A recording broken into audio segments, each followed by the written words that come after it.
이 시간 디멘전 투자부문 송재경 대표 함께하겠습니다. 어서 오세요. 안녕하세요. 어제는 굉장히 기분이 좋았는데 오늘은 제 의상의 파란색처럼 너무 우울합니다. 예. 정말로 일희일비. 예, 그다음에 롤러코스터 장세라고 보통 표현하죠. 맞아요. 맞습니다. 예. 이 정신을 못 차릴 정도인데 확실히 저희가 걱정했던 이 7월 달 들어서 변동성이 본격적으로 커지는 이것이 10월까지 가는 그러한 대선 주기의 계절성이 확실히 강해지고 있다만큼은 분명하고요. 두 번째로는 확실히 투자자들이 이전보다는 깐깐해졌고, 그러니까 위험을 선호하는 듯해 보이지만 사실은 위험에 대해서 상당히 무서워하는, 두려워하는 이런 심리도 상당히 큰 상황이기 때문에. 그리고 이번에 지금 사실상 오늘까지 이제 다 지나고 나면 어제 이제 오늘 밤에 미국 이제 마무리되고 나면 S&P 500의 한 5%가 다 실적 발표가 마무리되지 않습니까? 이번 실적 발표는 기대만큼 이것을 기반으로 우상향이 아니라 지금 계속 지금 횡보하는 장세를 보이고 있기 때문에 우리 투자자분들도 이런 변동성 장세에 지속적으로 대응할 필요는 있겠다 이렇게 말씀드립니다. 시장이 이제 변동성이다 보니까 그 시장을 둘러싼 시장 내부의 주요 이슈들을 하나하나 좀 잘 챙겨봐야 될 것 같습니다.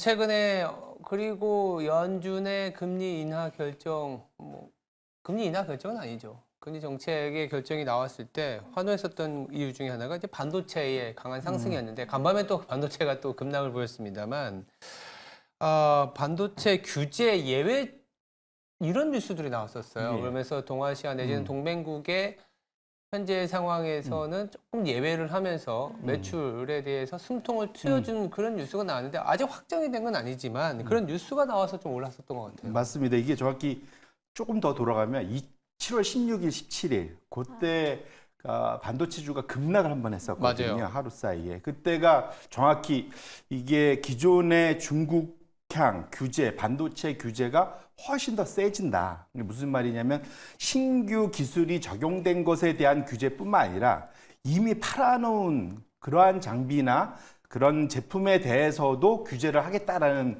얘기가 나오면서 급락을 한번 했었는데 사실 화요일 날 나왔던 것은 거기에 대해서 몇몇 국가들은 예외를 해주겠다라는 얘기를 하면서 이 변동성을 좀 키웠다 보시면 좋을 것 같고요. 이게 말씀 주신 대로 지금 사실은 제가 그때도 아마 어젠가도 그 코멘트를 드렸던 것 같은데 그 금리 인하 가능성은 곁들였을 뿐이고 원래 지금 시장이 환호했던 거는 이런 반도체, 중국향 그런 규제 위험이 좀 감소한 것에 대한 기대감 때문에 주가가 올랐었는데 불과 진짜 하루만 만에 맞아요. 7% 오르더니 정확히 어젯밤에 오른 거를 오히려 고점에서 7% 빠졌으니까 더 빠진 거예요, 사실은. 그렇죠. 이래서 그러니까 소위 먹은 거 다 토해내는 그런 형국이 됐다. 그래서 오늘 이걸 한번 좀 체크해 볼 필요가 있겠다 해서 그러네요. 이 주제 갖고 와봤습니다. 이 이슈의 뉴스들을 볼 때 FDPR이라는 단어가 많이 나오거든요. 이 어려운 단어는 무슨 뜻인가요? 참 이게 미국 사람들이 희한한 말 많이 만들어냅니다. 네. 이게 이제 우리말로 하면 외국 직접 생산품 규제, 그러니까 예. Foreign Direct Product 그 룰. 되게 어렵습니다.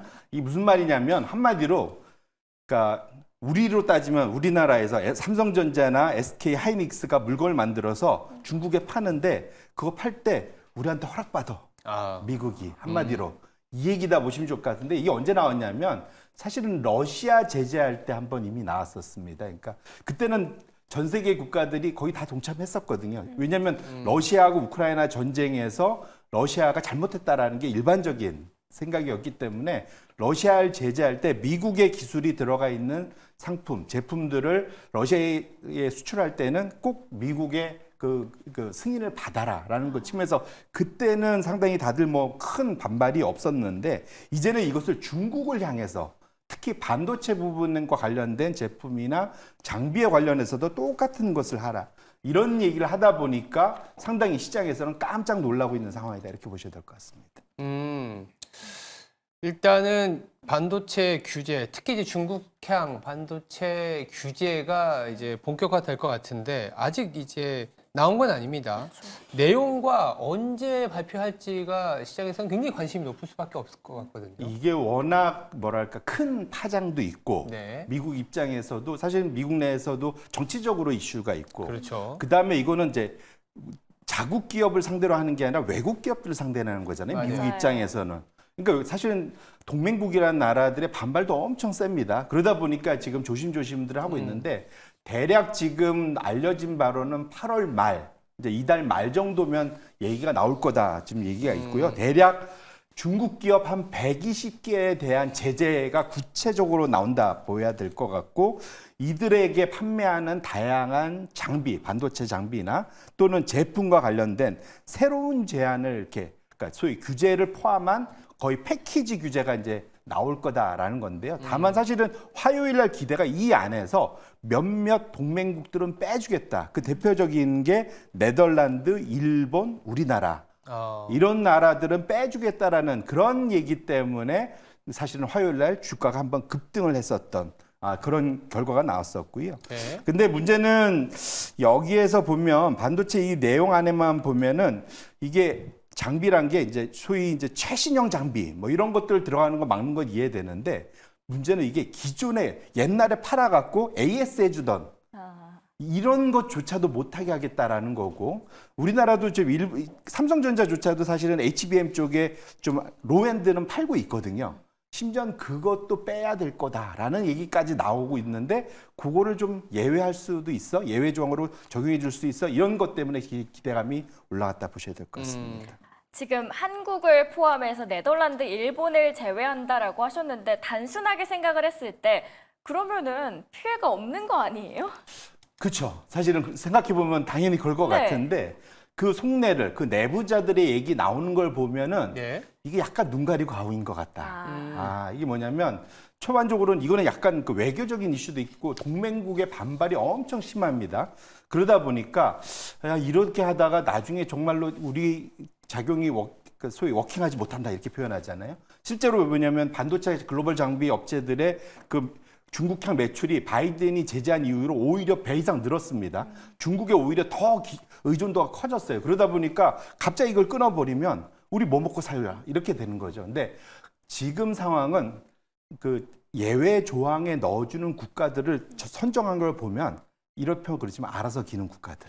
네. 알아서 잘 미국의 뜻에 의중에 맞춰서 해줄 수 있는 국가들을 하기 때문에 결론적으로는 그들의 제재는 유지하면서 소위 예외 조항을 통해서 동맹국의 체면을 살려주는 거. 대표적으로 지금 일본은 9월 달에 말씀드린 자민당 총재 선거가 있습니다. 여기서 만약에 일본 기업들이 제재에 들어가면 총재 선거가 더 어려워질 거잖아요. 이런 것들을 좀 도와주려는 측면이 있는 거지 제재 자체가 사라지기는 어렵다는 측면에서 우리 투자자분들은 8월 말에 있을 이 내용과 또 기업들이 어떻게 대응하고 거기에 대한 피해가 어느 정도일지에 대한 그런 고민들에 대해서는 우리 투자자분들도 꼭 유념할 필요가 있겠다 말씀드립니다. 자, 8월 말까지는 이 이슈가 시장에 상당히 변동성을 자극할 수 있기 때문에 눈여겨봐야 될 것 같습니다. 두 번째 이슈로 넘어가 볼게요. 간밤에도 금이 또 화두가 됐었습니다. 뭐 안전자산에 대한 얘기들도 나오고 있고 최근에 중앙은행 말고도 이렇게 금 매수를 상당히 늘리는 주체들이 많거든요. 누가 그렇게 매수를 하고 있을까요? 그러니까 이제 중앙은행들 사다가 중국은 5월 달부터 멈췄잖아요. 네. 그런데 그 2분기를 다 정리해 보니까 OTC 마켓이라고 합니다. 그러니까 누가 샀는지 모르겠지만 네. 많이 누가 샀어요. 그래서 지금 보니까 과거 평균 대비 전체 금 매수의 거의 26%. 그러니까 이전에 한 12%밖에 안 되는데 26%가 2배 이상 두 배 늘었죠. 이들이 누군가를 대충 찾아보면 패밀리 오피스, 소위 옛날부터 되게 잘 살던 그런 가문을 도와주는 그런 패밀리 오피스, 소위 이제 개인 큰손들이 2분기에 이렇게 비싸진 금 가격에도 엄청난 매수를 하고 있다는 측면에서는 우리가 주목할 필요가 있겠다 이렇게 말씀드립니다. 간밤에 미국채 10년물 금리가 4%를 하회하면서 가장 빠르게 반응한 게 금 가격이었습니다. 온스당 2,500달러를 돌파하기도 했는데요. 이렇게 올랐는데 큰 손들은 왜 금을 사는 거죠? 불안한 거죠. 불안하니까. 불안한 겁니다. 그래서 사실 어제도 국채 시장에서 금리가 빠지고 국채 가격이 올라간 이유가 안전자산 선호 현상이었잖아요. 네. 그래서 블룸버그가 지난주에 한번 물어봤어요. 그 안전자산 중에 제일 소환한 게 뭐냐? 트럼프가 재임한다면 했더니 1등이 역시 금이었다. 절반 이상이 금이 제일 좋은 성과를 낼 것 같다. 두 번째가 미국 달러다. 이건 미국 국채하고도 비슷한 얘기입니다. 마지막이 스위스 프랑입니다. 결론적으로는 지금 투자자들은 미국을 어찌 보면 좀 믿지 못하고 지금 실물 자산, 내 손 안에서 번쩍번쩍하는 금을 정말로 더 선호하는 그런 상황이 연출되고 있다 보셔야 될 것 같습니다. 불안하니까 이제 금을 산다. 그리고 이제 미국의 대선을 앞두고 금을 산다라는 얘기잖아요. 트럼프의 당선 가능성이 아직은 좀 높기 때문에 왜 금을 더 선호하는 걸까요? 이게 사실은 미국이 그 사이에 해온 가장 큰 게 뭐냐면 부채를 어마어마하게 늘렸다는 거죠. 달러 이게. 찍기. 예, 결국은 그 재정 적자가 지속화되면서 적자가 나면 우리도 집에서 돈 모자라면 돈 빌려갖고 뭔가를 해결해야 대출을 되지 해야 않습니까? 되죠. 네. 그래서 이제 가계 부채가 우리가 느는데 마찬가지로 지난 2000년도 이후에 25년간 미국이 엄청나게 달러 표시 채권을 찍어서 재정 적자를 메꿔왔단 말이죠. 그래서 차트를 보시면 미국의 연방 부채의 증가 이 방향성하고 금 가격의 방향성이 똑같은 걸 확인하실 수 있고요. 특히 최근에 코로나 이후에 급증했던 연방 부채의 급증과 더불어 금 가격이 가파르게 올라갔던 것들을 우리가 꼭 염두에 두실 필요가 있겠다 이렇게 말씀드립니다. 트럼프 시절 때 금을 생각해보면 굉장히 많이 올랐습니다. 그 전에는 어떤 대통령 때 금이 가장 활발했나요? 예, 이게 사실은 금값이 자기 대통령 재임 시절에 올라가는 게 좋은 건지는 모르겠는데 그러게요. 그러니까 이게 과거 한 6번 1989년도 이후에 한 대통령 6번 거치면서 누가 제일 많이 올랐었냐? 1등은 아들 부시입니다. 전 차트에 아들 있는데 부시. 아들 부시. 그러니까 2000년도 초반부터 그 8년간 지나면서 아들 부시 때는 거의 200% 이상, 거의 3배 가까이 올랐었거든요. 3배 넘게. 그때는 뭐가 일어났는지 잘 기억하실 분들은 모르겠지만 이라크 2차 이라크 전쟁이 벌어졌습니다. 그거 뒷감당하느라고 부채를 많이 찍어냈다 보셔야 될 것 같고요. 2등이 트럼프 때입니다. 트럼프 때는 감세하면서 재정 적자가 좀 많이 늘었고요. 그렇다고 민주당 대통령들이 잘했냐? 오바마 때나 바이든 때도 20, 30%는 계속 올랐었다. 그래서 지금 이후에 트럼프가 되면 더 재정 적자가 늘 텐데 설사 해리스가 된다 해도 재정 적자는 늘 거거든요. 결론적으로는 지금 미국 달러에 대한 미국 채권에 대한 불신, 국채에 대한 불신감이 금 가격을 계속 올리고 있고 그것 때문에 이 비싼 진짜 금값인 금을 계속 패밀리 오피스에서 큰 손들이 산다는 측면은 우리 투자자분, 우리 작은 손이긴 하지만 우리들도 꼭 염두에 둘 필요가 있겠다 이렇게 말씀드립니다. 요즘은 위험 신호에 대해서 웃어야 할지 울어야 될지 모르겠는 시장입니다. 이 시간 디멘전 투자부문 송재경 대표 함께했습니다. 고맙습니다. 감사합니다.